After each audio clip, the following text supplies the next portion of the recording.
Matamgi Manipuri Wari channel asibu tabiriba khwai pumnamakpu taramna okjari. Ngasi sumhausagom Yambung kunga mathoi suba tangkak amok puduna lakjari. Mayam punna taminarasi. Chatliba highway road adugi nakanda electric post paring naini yungliba mayam maraktudagi post amadi tekle. Fibam khara sathina post adugi makhada hena fibam soklaba gari amaso yungsinduna leiri. Atekpa post adugi akaiba machi saru kharaso kaptheklaktuna gari adugi mirror phauduna yungsili manungduda. Yengbada tu chungba phawi tawriba matawdo miyam amaso accident thokliba adugi akoibada yumsinari. Nupi angang kayando yengba ngamdabadagi mamai khumjinduna kappasu yawnari. Police kayana mafam aduda koisinduna lei. Mayamdagi khara chathoklab lebliba nupado secret amasu phairap chingi. Mamit khana accident tawribaduda yengduna lei. Police singduna asiba hakjang garida chapsinduna setpa ngamda leiribadu JCB thawang tawduna lokthokpa yanaba kanna laknari. Mocha matha sarap arnapte yengli. Victor Sanakanduda matha sana lepli. Hawjik phawbagi uriba mit asina mikup ama hek mitkup tubada thangnaba mikup aduda nungsangomba nupado kari oirakani ma khangba ngamde makhoi khangba ngamde. Siriba nupa ahamdo arnabki mini mana thajana roinaba ngangsingni manungda mai haure asawbana khambinaba kana leiraroi tori. Salai karimnaba manba minokna pena nokli. Kari thoe mai khu karadi karamlani ne. Pet lawba petawa manaso ai baduk hakna singnarabadi. Aina sirasu si mabasu hingduna de thamlamloi ne. Naglambada mokjab lepladuna. Minai macha singdo hawjuk phawba hingduna thamlibro. Yamba hatkre. Ngasi numitsimadi nupi macha amabu thiba phangdraba. Nakhoi kana amata hingna thamloi. Madumadi haige. Lairiba nupa naha singado matha sare hawjuk phawba sanaba thiba phangdribani. Sanangi khongul amataso liba ngamdribani. Mataw karamna mangkribano kadaida kamdawna aduk thuna mangkibano haiba jamamnari. Maduda sanabu puduna jatkiba makhoi ahom salaina hatkribani. Gari du yamna yangna thawrai khara lapta khamlami. Yum achauba building samba loisindriba ama ingan ngana leiribadu tamna makhongna gam changlai. Building adudagi gari khara mari thawdorakpadu ubada marum amada leisinduna lotli. Pagthaduna asum changlakpana gate adubu panariba nupa nahado gate lonsangi hotnarami. Arnab tungde yepliba nongmaido nupaduda namme. Aigi lambi thadokadabani. Nupado thakatkre mamit manajab yungkre ithak thakatna lawba sungamda makut ani thangatuna lepli. Nathwaido mikupsida kanbigi. Nachindage wahai ama phawba thoklakpa yaroi. Asi haiduna nupadobo matung onthora halaga makut ani mapunsali. Noi boss ke leifam taw. Ai lai haiba yaroi. Nangna mabu kokthokadabani. Andum tawrakani khangdabana ayamba angang nahasing salaina thadokibada ngairi. Wakal kaya masanaduna magi tunganba roomduda chikna phamli. Mapandagi Yamba Salai ahanbada kumlikte nupado amokso hanjina kawrai. Yamba ho Yamba Kanghaude tungdagi nongmai kapkiba. Ahoba khonjal amaso maraktuda kanna lawrake. Bye Arna mamai padlai thorakpani mojana salaibu inthuduna animag steerdagi onthaminakiba duda ngakni yengli. Makuna pariba nupado tutharakpagum torokpaduda mamai amuk leisalai. Thawai yawramdre nupado hawjiki nongmai makholaduna nupadogi kokda phangduna chatkirami. Arnab nupadobu thadoklamnaduna makhada chentharai. Steer kumtharakpada nongmai ado salaida em tawi. Adubu anido kannang muknabana nongmai adudi kapa yadre. Salai amadi moja kanna namsanari. Salai so mana ngamnaba hotnari. Aniduna muknabada salaigi makuna pariba nongmai ado amukso khonjal thokna kaplai. Mikup phade moja makyadagi I orakpa Salai nongmai adu Arnabda khutlei thuna kawnabu honarai. Adubu mojana makut adu araiba thongna bomba puthokduna Salai gi makoto phajinduna thamdi. Arnabna manang yausalakpadaida Salai do mojagi makut kanthatlamladuna mapalomda chenthokinabu hotnai. Arnab nongmai do Salai tamna hanjinduna kablakli. Makong nama nongmai maru ani pale. Salai maril kama mini ngamnaba mapala chenthokinabu hotnai. Arnab Salai bu khudum chenba lakpani hat ke lakpanate magi pandam watli Salai siba yadri maram aduna Salai bu makongda panaba kapani. Salai bu tanagi haiduna khungkap ama thangba haubaga mocha leimaida gyan mangna haithakri. Arnab thanglamba khungthangdo hanjinduna mocha bu makhada takidanaba jensinduna ngakali. Mocha khumlakijai makhadagi chentharakliba idi mikupsida soleptri. Hai bima bungoduna pichela haine. Kuina isbo kana. Makhata baga nangdi adu khak hairamlaga thamkre. Kamdawne mamanabada pawlo bayaba miga laitrami nangbo. Aingondadi mamanaba amatagi number di yaudena ima. Isase ilang higlangi laitade ni hey. Phajana siga maiga saina hongde mana tawriba masige ngangsidi bako. Chile haibadubu chumladi mana pawpirakpa ngairasi ima. Imabu ahal ama anidaso hairubana pharoidawri. Ngaktangi yengkisiba ima. Namina samtasilak majanupina mamlaba phawba hanjilaktrabaduda memton humang kangli. Pakhatpana mikup ama phawba leitaba ngamdre. Phone dubo haujik phawba jatribaro. Hoima ofai. Thoibagidi thoibadi. Yambung sabaidi ima. Karino ne tawrisibo ima di siningledako. Memton kablakle hena wajabaso machana singi thorang lambadudani leita pham khangje mama oinbido. Hey ichasa la thoklaga yengose. Koindano ima.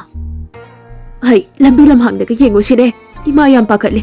Naubi najidu ima yamna pakhatli ne. Jenu tapna memton bu themjin beri.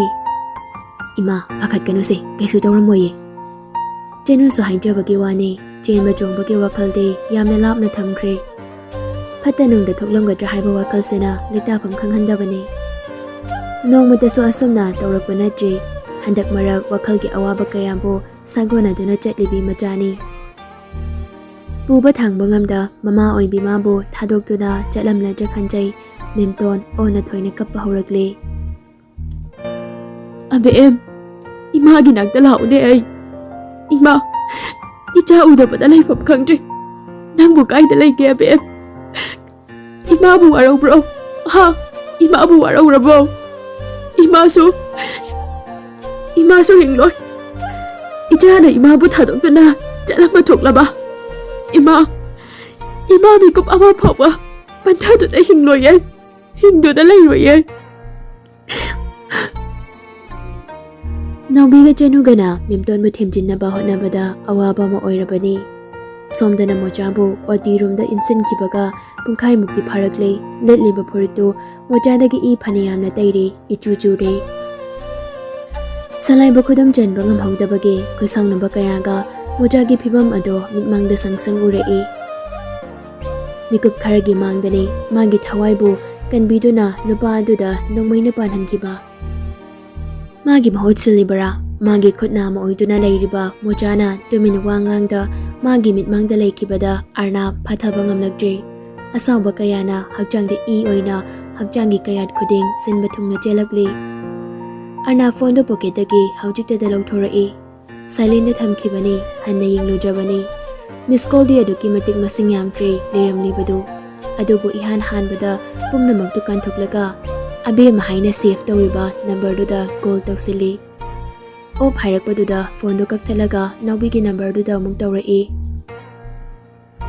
Ima Yambung call tawrai.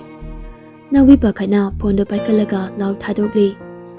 Nawbi Yambung kai legena. Ai bura hospital da lei thabak amagi kai tawre. Yambung koi chedo. Arna phamlambadagi bakhala phak haugaili. Kadorga nawbe Nachi kadorge. Khoi thiba phangdre. Arnab swai lauke phone do pat kaktatuna thamki. Farm amadani yamna luna na sem saduna lady mayaidana yum macha ama piktakna akoibada garden macha ama so semli.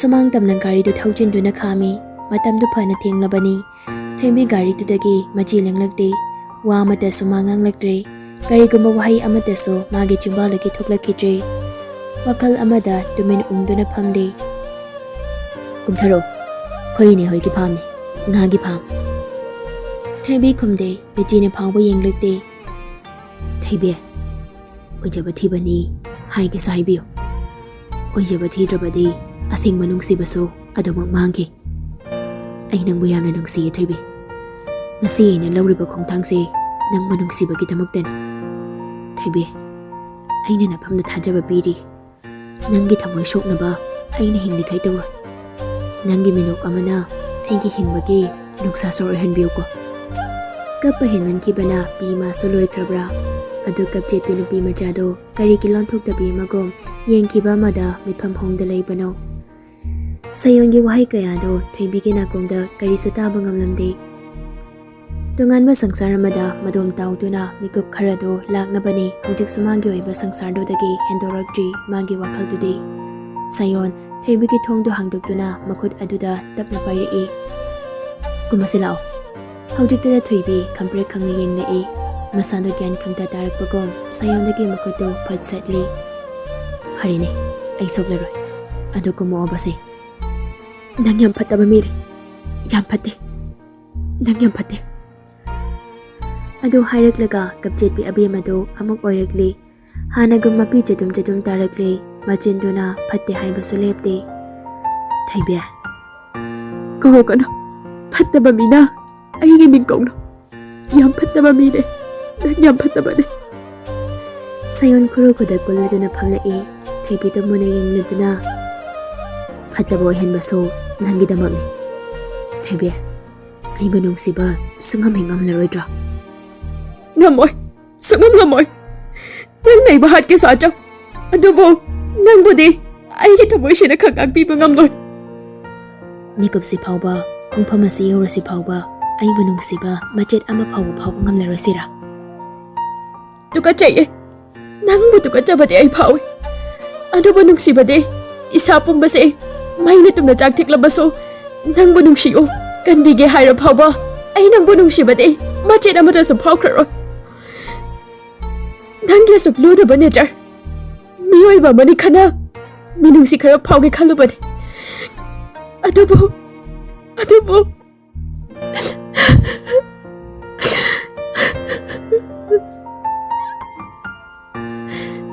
mapi du makut machani duna phat amuk tai thokli adubo ngasi nangna ai ba sumna tawrabaso namut kaya ni dagda khudum chansin duna thamlabaso thaibi di nangi punshige khakoi ba phanglo hebasa simadi khangu thawai thadok pada thoibina aki bakari sulai te hebasa nang khangjelu nang nai ba de hai tuda ai bo hat kini hai bagi aki bato thoibi ki hakjang da majit ama phau te hebasa nang khangjelu sayon wahi amata sukum lakidri non thaduna domag tumin lei mikup kharando tapna mamai non khala e nokfet haire e tuga asing manung sibase kaino haiba aini yamna khawrang jarubani thaibe thaga jari iphamda asing manung sibabo masak takbi bagi aina nang bothenge imada madi noigi tamoda so aini khongpai don haijage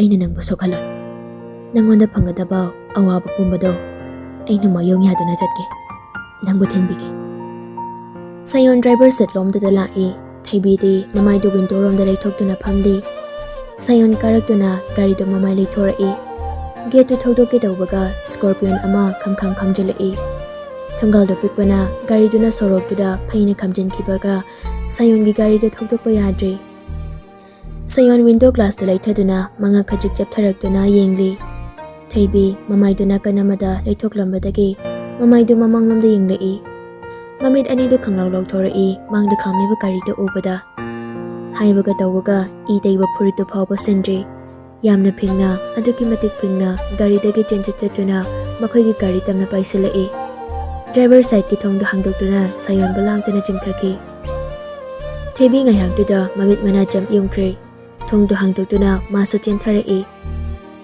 ꯁꯥꯌꯣꯟ ꯃꯈꯨꯠ ꯈꯖꯤꯛꯇ ꯐꯥꯎꯕ ꯍꯟꯗꯦ ꯑꯔꯅꯥꯕꯇ꯫ ꯑꯁꯥꯎꯕ ꯀꯌꯥꯅ ꯑꯃꯠꯇ ꯑꯣꯏꯅ ꯁꯥꯌꯣꯟꯕꯨ ꯈꯔ ꯇꯝꯊꯤꯅ ꯐꯨꯔꯛꯏ꯫ ꯊꯣꯏꯕꯤ ꯈꯥꯡꯕꯁꯨ ꯉꯝꯗꯦ꯫ ꯑꯔꯅꯥꯕꯀꯤ ꯑꯗꯨꯛ ꯁꯥꯊꯤꯕ ꯃꯇꯧ ꯉꯁꯤꯅ ꯑꯍꯥꯟꯕꯅꯤ꯫ ꯃꯩ ꯍꯧꯅ ꯁꯥꯎꯕ ꯁꯛꯇꯝ ꯑꯗꯨ ꯐꯥꯎꯕ ꯃꯥ ꯎꯈꯤꯗ꯭ꯔꯤ꯫ ꯑꯁꯨꯛ ꯌꯥꯝꯅ ꯇꯝꯊꯤꯕ ꯑꯣꯏꯔꯦꯀꯣ ꯃꯥꯒꯤ ꯌꯥꯝꯕꯨꯡꯁꯦ꯫ ꯀꯤꯅ ꯀꯤꯅ ꯌꯦꯡꯕ ꯉꯝꯗ꯭ꯔꯗꯨꯅ ꯇꯞꯅ ꯆꯪꯁꯤꯜꯂꯤ꯫ ꯈꯣꯟꯖꯦꯜ ꯅꯤꯛꯂꯞ ꯑꯔꯅꯥꯕꯀꯤ ꯈꯨꯗꯥꯡꯗꯨꯗ ꯇꯞꯅ ꯄꯥꯏꯗꯨꯅ ꯌꯥꯝꯕꯨꯡ ꯇꯣꯛꯑꯣꯕ ꯌꯥꯝꯕꯨꯡ꯫ ꯑꯔꯅꯥꯕ ꯊꯣꯏꯕꯤꯕꯨ ꯈꯪꯏꯟ ꯏꯟꯊꯣꯔꯛꯏ꯫ ꯏꯃꯥ!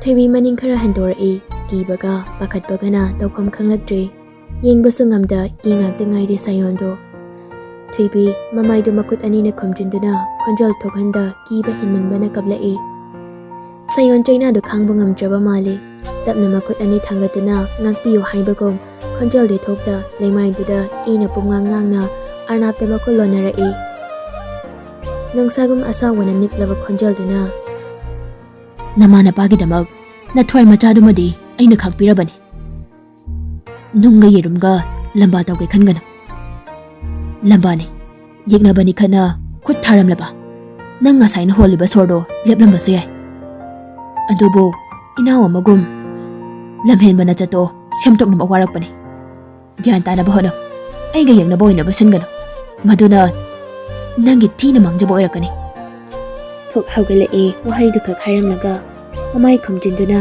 ꯃꯈꯥꯗ ꯐꯝꯊꯗꯨꯅ ꯍꯤꯛ ꯍꯤꯛ ꯇꯧꯔꯤꯕꯤ ꯊꯣꯏꯕꯤꯒꯤ ꯈꯨꯗꯥꯡꯗꯨ ꯗꯥꯝ ꯄꯥꯏꯗꯨꯅ ꯁꯣꯔꯣ ꯁꯣꯔꯣ ꯆꯤꯡꯗꯨꯅ ꯄꯨꯏ꯫ ꯊꯣꯏꯕꯤꯁꯨ ꯑꯐꯤꯡ ꯑꯐꯥꯏ ꯑꯣꯏꯅ ꯄꯨꯛ ꯍꯧꯒꯠꯇꯨꯅ ꯅꯨꯄꯥꯗꯨꯅ ꯆꯤꯡꯂꯤꯕꯗꯨ ꯃꯇꯨꯡ ꯏꯟꯅꯔꯛꯏ꯫ ꯁꯣꯔ ꯍꯣꯟꯕ ꯐꯥꯎꯕ ꯀꯤꯔꯦ ꯅꯨꯄꯥꯗꯨꯒꯤ ꯁꯞꯇ꯭ꯔ ꯑꯗꯨꯗ꯫ ꯊꯣꯏꯕꯤꯕꯨ ꯒꯥꯔꯤꯒꯤ ꯊꯣꯡꯗꯨ ꯍꯥꯡꯗꯣꯛꯇꯨꯅ ꯃꯅꯨꯡꯗꯨꯗ ꯂꯥꯛꯇꯅ ꯂꯪꯁꯤꯟꯈꯤ꯫ ꯑꯗꯨꯒ ꯊꯣꯡꯗꯨ ꯃꯈꯣꯜ ꯊꯣꯛꯅ ꯈꯪꯊꯤꯡ ꯊꯤꯡꯖꯤꯟꯈꯤ꯫ ꯒꯥꯔꯤꯗꯨ ꯀꯥꯈꯠꯇꯨꯅ ꯁ꯭ꯇꯥꯔꯠ ꯇꯧꯏ꯫ ꯋꯥ ꯑꯃꯠꯇꯁꯨ ꯉꯥꯡꯂꯛꯇꯦ꯫ ꯈꯪꯊꯧ ꯊꯧꯔꯛꯏ ꯌꯥꯝꯅ ꯌꯥꯡꯅ ꯊꯦꯡꯂꯕ ꯑꯍꯤꯡꯗꯨꯗ꯫ ꯊꯣꯏꯕꯤ ꯀꯤꯔꯤꯉꯩ ꯃꯔꯛꯇꯨꯗ ꯍꯦꯟꯅ ꯀꯤꯔꯦ꯫ ꯒꯥꯔꯤꯒꯤ ꯁ꯭ꯄꯤꯗꯇꯨꯗ ꯃꯃꯤꯠ ꯑꯅꯤ ꯎꯏꯁꯤꯟꯗꯨꯅ ꯅꯥꯀꯣꯡ ꯑꯅꯤ ꯃꯦꯟꯗꯨꯅ ꯈꯥꯡꯕ ꯉꯝꯗ ꯃꯃꯩ ꯄꯨꯟꯅ ꯈꯨꯔꯨꯗꯨꯗ ꯎꯞꯁꯤꯟꯗꯨꯅ ꯈꯥꯡꯂꯤ꯫